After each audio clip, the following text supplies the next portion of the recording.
پورے ملک کے اندر ہماری جو حالت ہے یا ہماری جو حالت بنانے کی کوشش کی جا رہی ہے، اور ہمارے طرف یہ کہا جاتا ہے کہ جنگ آزادی میں مسلمانوں کا کوئی کردار نہیں، اور مسلمانوں کو ایک شک کی نگاہ سے دیکھا جاتا ہے، مسلمانوں کو ایک دشمن بنا کر اور دیش کا دشمن، دیش کا غدار بنا کر لوگوں کے سامنے پیش کیا جا رہا ہے، اور تاریخ کو بالکل ہی بدل کر لوگوں کے سامنے پیش کرنے کی کوشش کی جا رہی ہے۔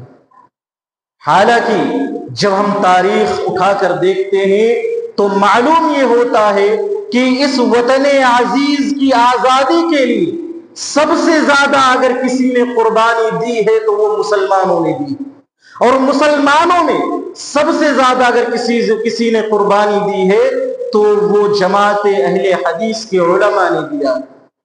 یہ میں نہیں کہتا، یہ تاریخ کے اوراق اس بات پر شاہد ہے۔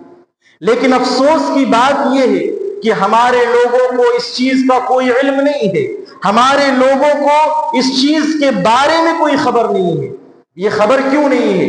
کیونکہ ہم نے تاریخ پڑھنا چھوڑ دیا، ہم نے اپنے ماضی سے اپنا رشتہ بالکل توڑ دیا ہے۔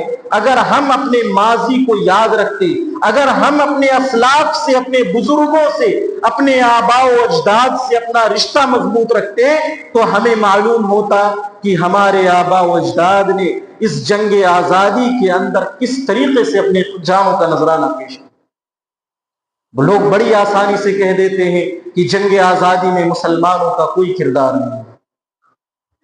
جب گلستہ کو لہو کی ضرورت پڑی، جب گلستہ کو لہو کی ضرورت پڑی، سب سے پہلے ہی گردن ہماری کٹی، پھر بھی کہتے ہیں ہم سے یہ اہل چمن، یہ چمن ہے ہمارا تمہارا نہیں۔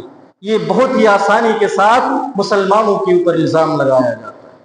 حالانکہ میں آپ کو تاریخ اگر بتاؤں تو 100-150 سال تک صرف مسلمانوں نے جنگ آزادی لڑی ہے، غیروں کا اس میں کوئی بھی ہاتھ نہیں تھا۔ ہمارے سامنے کون سا تاریخ بیان کیا جاتا ہے؟ ہمارے سامنے 1857 میں جو غدر ہوئی تھی وہ پیش کی جاتی ہے، وہاں سے جنگ آزادی کے تعلق سے ہمیں ہمارے سامنے باتیں پیش کی جاتی ہیں۔ لیکن آپ کو معلوم ہونا چاہیے کہ یہ جنگ آزادی اس سے 150 سال پہلے ہمارے ہی علماء نے سب سے پہلے جنگ آزادی کے لیے انگریزوں کے خلاف جنگ کے لیے فتویٰ دیا تھا۔ وہ کون تھے؟ شاہ ولی اللہ محدث دہلوی رحمۃ اللہ علیہ، شاہ عبد العزیز دہلوی رحمۃ اللہ علیہ۔